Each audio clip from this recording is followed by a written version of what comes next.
l'autel. Et il y a trop de choses qui se passent. Amen. Peut-être ce matin, normalement, il ne veut pas être là. Parce que, on veut dire que je me suis mal réveillé. Donc, par la prière, le Seigneur donne la force. Parce que nous sommes dans un combat d'autel. Et vous savez que c'est pour pas prier beaucoup pour le pasteur. Là où on parle d'autel, il y a un combat terrible. Et le diable ne peut pas laisser parce qu'il veut empêcher quelque part que tu ne sois pas là. Parce qu'un jour même tu ne peux pas venir, c'est comme s'il t'avait échoué. C'est pourquoi prier beaucoup pour mon pasteur, pour la force. Il peut rien faire, mais c'est d'empêcher. Parce que c'est que par ce programme, vous allez être délivrés. Donc il faut empêcher la présence de l'homme de Dieu. Alléluia. Acclame Jésus pour toi.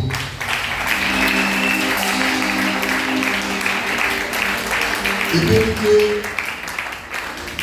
les choses se répètent parce que c'est le thème, c'est le même thème qu'on utilise.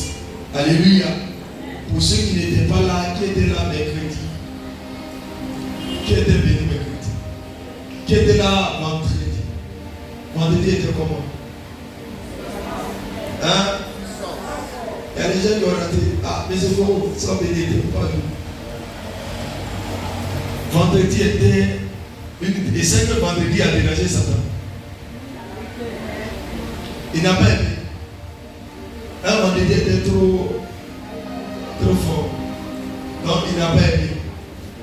Mais vendredi prochain va devenir terrible encore. Parce que nous, on ne peut pas laisser à la captivité les démons. Et lui, il va travailler. Pendant que nous, on souffre. Écoutez-moi, quand vous souffrez là, ce n'est pas de parler, c'est de se lever. Ce n'est pas dire que je suis fatigué, c'est de te lever. Ce n'est pas dire que ma situation est bizarre. C'est de prendre une décision sur toi. Pour dire, moi, ma vie ne peut pas rester comme ça. La vie, c'est une décision. Je l'ai toujours dit et je répète. Si tu ne prends pas de décision sur ta vie ne changera pas. Si tu es là et puis tu veux toujours rester un bébé enfant bébé ou bien chrétien bébé, tu resteras toujours bébé. Celui qui est bébé ne grandit pas. Le bébé est toujours en position que quelqu'un l'aide. Alors que quand tu deviens mature, tu deviens grand, c'est toi que tu te lèves. C'est pas qu'il y a des chrétiens qui sont bébés. À l'état bébé, il y a des choses que tu ne peux pas voir. Parce que bébé, il y a quelqu'un qui te guide. Mais il doit arriver un temps où toi, tu dois te guider. C'est là que le Seigneur opère. Est-ce qu'on peut donner 1 million à bonheur, à Djomagoulé?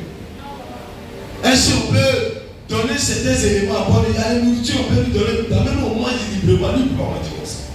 Ça veut qu'il n'est pas encore arrivé à l'état de manger certaines nourritures. C'est qu'il est encore bébé, donc on le lave, il ne se lave pas. C'est pourquoi il arrive un temps où on vous prêche. Mais il arrive un temps où vous mettez la parole en pratique et c'est qui ça votre vie. Si on vous prêche et c'est qu'on vous dit que vous n'appliquez pas, vous restez toujours enfant. Et puis vous restez enfant, votre vie ne changera pas. La vie va changer au moment que tu vas prendre la nourriture dure, solide. C'est là que ta vie va changer. Parce que les démons qui te combattent ne sont pas des démons frères. C'est pourquoi lève-toi et grandis spirituellement. Dis ça à ton voisin.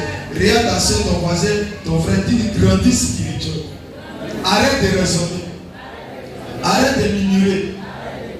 Il faut quitter dans le murmure. Donc, il faut prendre une décision sur toi. Répète, dis à ta soeur. Dis, afin de dire que ma vie là c'est bizarre, il faut prendre une décision. Il ne faut pas accuser quelqu'un. Toi-même là, tu es ton propre sorcier d'abord, avant que le sorcier devienne opéré. Je vous dis la vérité. Le sorcier là, quand tu ne l'appelles pas, il ne vient pas. Tu peux être né au milieu des sorciers et tu peux dominer et réussir. Le problème c'est toi. Et si au milieu de qui? Et si au milieu des grands sorciers du village? En famille, entre nous les frères, d'abord il y avait un canquet. Et au milieu de, malgré la famille, malgré la puissance de la sorcellerie, Dieu m'avait sorti pour prêcher la parole. Il faut comprendre que le sorcier ne doit plus faire l'obstacle de ta destinée. Il peut rester, mais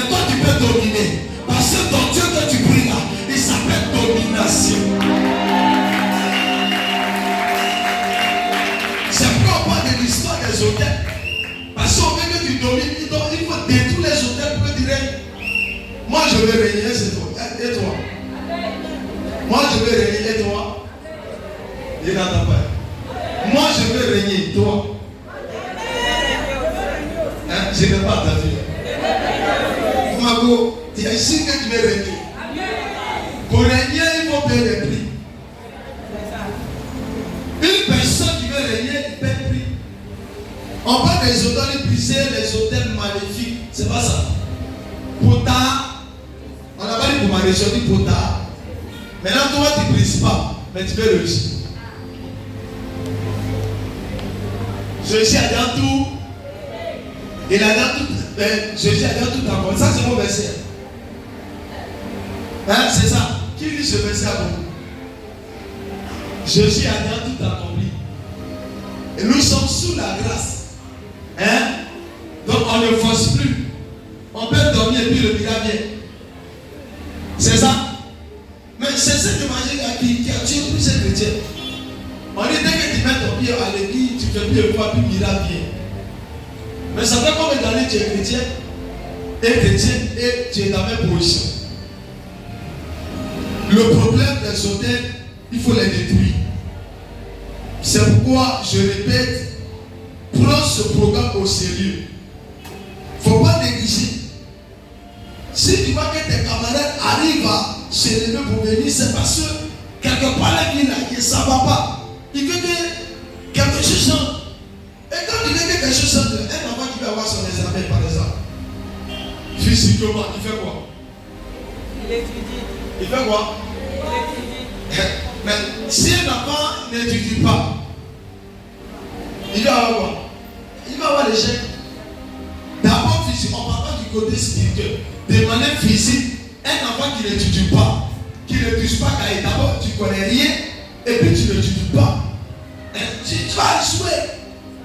Il n'y a pas de dire comme médicament dedans. Tu vas échouer. C'est comme ça, pendant que tes ennemis en train de combattre, toi tu es assis. C'est là qui dit que je suis découragé. Moi-même, j'étais ici chrétien là, je ne comprends pas ma situation. Moi-même, tout ça, est-ce que ça t'en veut? Si Jésus voulait regarder ça, il n'est pas avancé. Les damnés, on les a emprisonnés. Ils n'ont pas dit qu'ils ont prié. Les apôtres, on les a emprisonnés. Ils ont prié. Malgré les difficultés, ils ont persévéré. Dans la vie, il faut un esprit de persévérance. Si tu n'as pas l'esprit de persévérance, tu ne pourras pas réussir. Ce n'est pas la Bible que persévérer. Mais il y a des chrétiens qui ne veulent pas persévérer, mais ils sont découragés. Le thème de ta famille, regarde, on va parler aujourd'hui du sang. Dis le sang de ma famille. Ça, c'est sur ce côté, on va toucher. Le sang de ma famille. Qu'est-ce que le sang de ta famille fait? Quel dégât que le sang de ta famille peut causer dans ta vie? La souffrance ne sort pas de la chair, elle sort du sang. La malédiction ne sort pas de la chair, elle sort du sang. La maladie ne sort pas de la chair, elle sort du sang. Tout ce qui nous détruit vient du sang. Et quand la maladie vient te détruire, elle vient dans le sang. Ce n'est pas tout ce qui est sang détruit comme apporte la victoire. Le sang est un élément du pouvoir, d'un pouvoir suprême. C'est pas le diable aime le sang. Même Dieu aussi, il utilise le sang. Pourquoi il utilise le sang? Parce que dans le temps d'Abraham, il tuait quoi? Des holocaustes. Dans le temps de Moïse, on faisait des sacrifices. On égorgeait des moutons, des bœufs. Pourquoi? Parce qu'il faisait des sacrifices. Et ce sang-là était un élément important. Et ils utilisaient. C'était Dieu qui disait à Abraham de faire ses nations. Pourquoi? Parce que Dieu part dans le sang. Parce que Dieu connaît les principes du sang. Le monde des ténèbres utilise le sang. Et nos parents ont tissé des alliances avec certains démons sur les autels par le sang. Dis par le sang. C'est pourquoi le sang de ton père en train de commettre des dégâts dans ta vie. Le sang de ta mère en train de commettre des dégâts dans ta vie. Ta mère était une reine dans le monde de la sorcellerie. Cette mère-là a cause de ces œuvres de sorcellerie dans le monde des ténèbres, elle a vendu ta vie. Tu es sorti de son sang. C'est son sang que tu portes. Parce qu'elle lui-même porte 200. Dis 200. Il y a le sang de ton père et il y a le sang de ta mère. Le sang de ton père a une malédiction. Le sang de ta mère a une malédiction. Comme on peut dire, le sang de ton père a une bénédiction. Comme on peut dire, le sang de ta mère a une bénédiction. Mais si ton père a tissé des alliances avec des dieux qu'on appelle l'eau, et il a tissé des alliances avec des démons, le démon va dire, comme tu dis que je t'ai béni, tu es riche, voici ce que je veux que tu me donnes. Je peux parler à quelqu'un. Je veux que tu me donnes la prospérité de ta lignée. Mais toi, tu vas devenir riche. Le monsieur devient riche. Mais après lui, il n'y a plus quelqu'un qui devient riche. Ça veut dire que la richesse est limite à lui. Donc quand il meurt, il n'y a plus de richesse.